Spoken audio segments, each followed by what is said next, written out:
Shannon, how would you grade Lonzo's rookie year so far? Take his dad antics and histrionics out of it and just look at this young man. Skip, I'm giving him a D. And you know why? I'm surprised you didn't give him an F. You gave Dak an F. Yeah.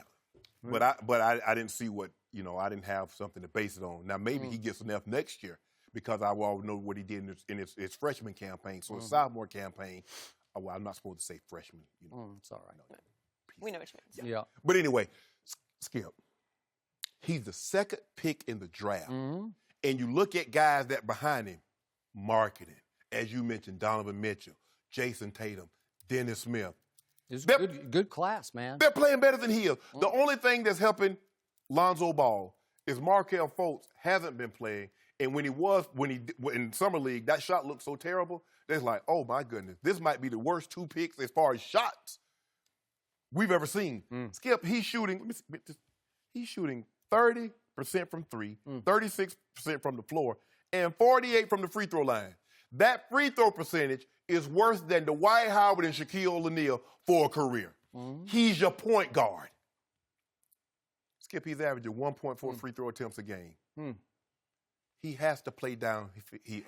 Now, you kept telling me he was a great joy. Skip told me, man, he shot 41% from the 3. He did. Okay. It's a fact. You can look it up. It is. It happened. So what happened in the NBA? You can't take it away. Okay, what happened in the NBA? You can sweep a lot of things away for LeBron, but you can't sweep that away for Lonzo. Okay, how you sweep this 30-point from 3? Okay, let's just say for the sake of argument, Skip Bayless, the 3 is a little further, so it's a little harder to, the adjustment. What about this 36% from the floor? What we going to do about that? You tell me.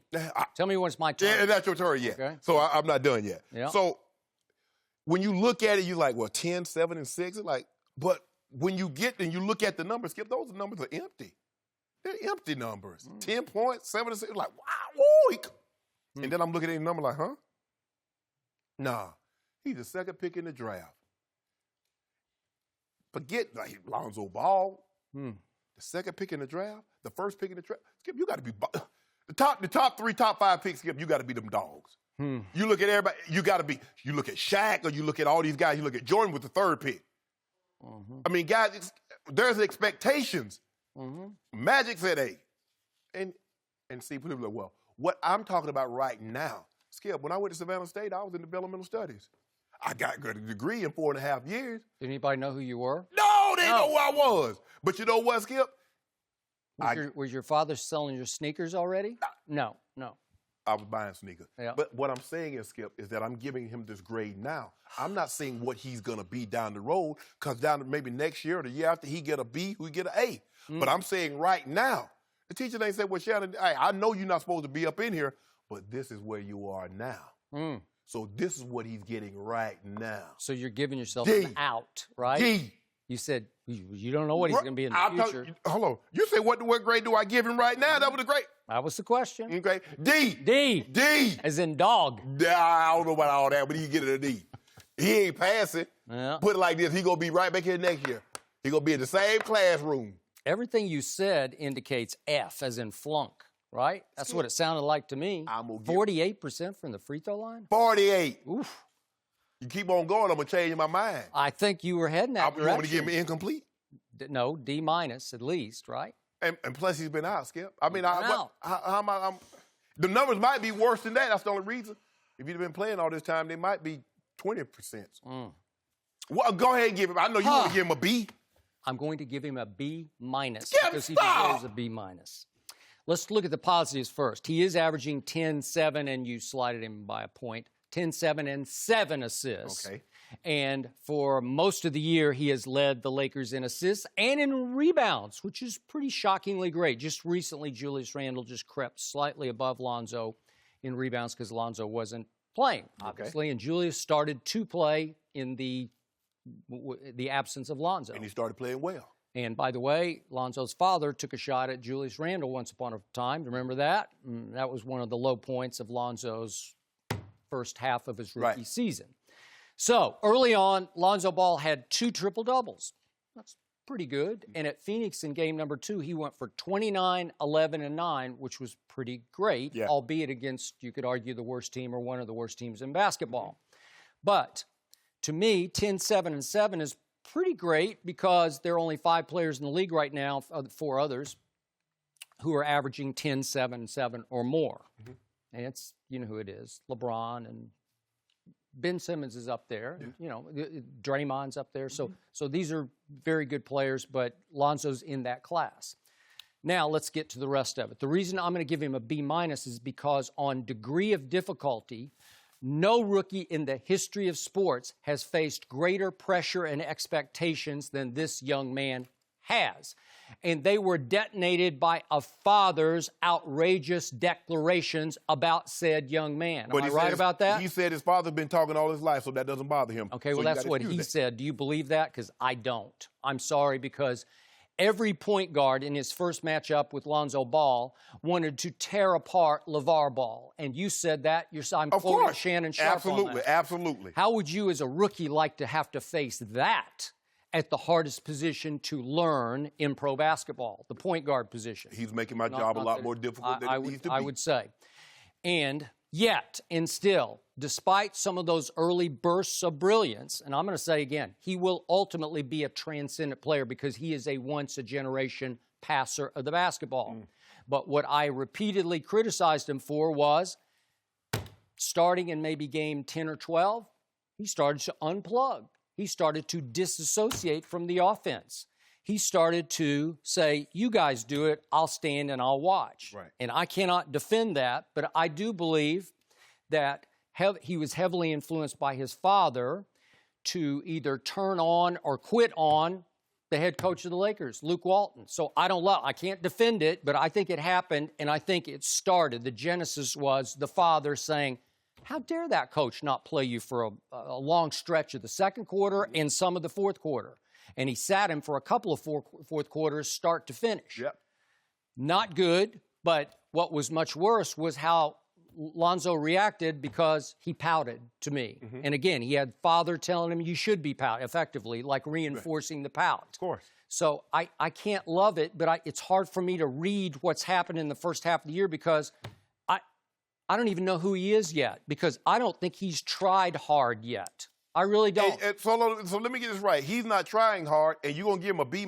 Yeah, because I've seen the flashes of the guy I thought I would see. And by the way, he led them against Golden State, and they almost beat Golden State twice. And I know they didn't get the dub, as you say, but it went right to the wire, and they didn't close the deal. But they did go to Houston, led by Lonzo Ball, and they beat the Rockets at Houston. I thought that was pretty impressive. What's with this degree of difficulty stuff? It's shocking. No, is what it is. It only matters in figure skating. Nope. Platform No, diving. it matters here. Figure skating. You know what I'm saying, Joey? I mean, show me someone who's had more pressure coming into a sport he said, than Lonzo. I'm telling you. Did Lonzo create the pressure? No. His dad said, hey, I know what my boy's going to do. He says, my dad's been talking. It doesn't bother me. Okay, well, what would you say if you were his son? You have to defend your father. I'm going to say, Dad, you need to pipe down. I would too. So I need to But I don't think he ever said that. As a matter of fact, Skip, I'm going to give him that D-. I knew it. For the simple fact he will not tell his dad to calm down these antics, so he gets a minus. That's a minus. Okay.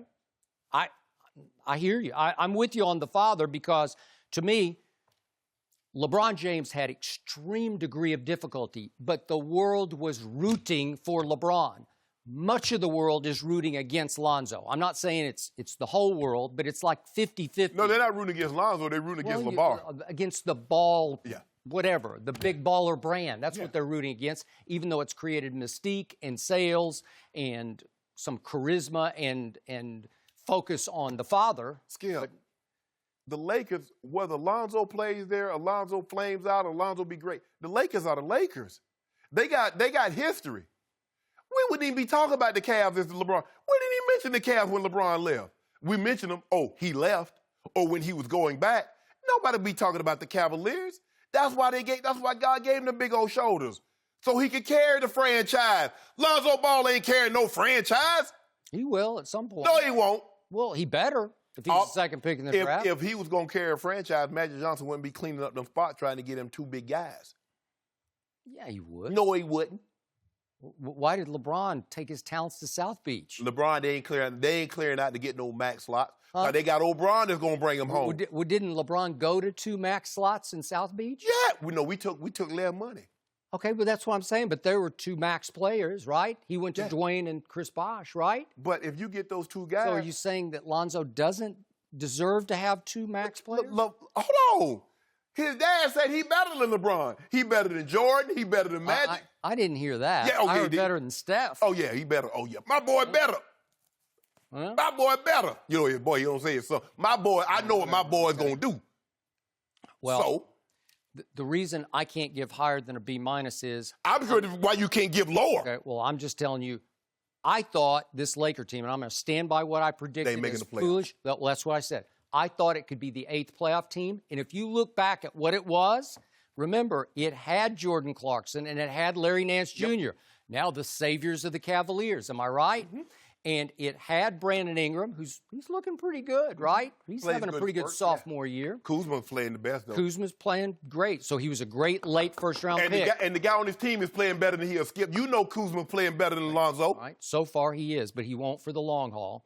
KCP has been pretty good. Julius Randle's really starting to rise and shine. Yeah. Brook Lopez has been functional. He's functional. Well, but again, he's not great, but he can. Skip, he making $20 million. Okay, but I'm saying he can fill that role fairly well. He can fill a he's space. Adequate. No, he's adequate. Josh Hart, another rookie, has started to rise and shine. And that brings us to Lonzo, who had to be the catalyst for this playoff team where you had to close those early deals. And there were 5 deals that should have been closed early.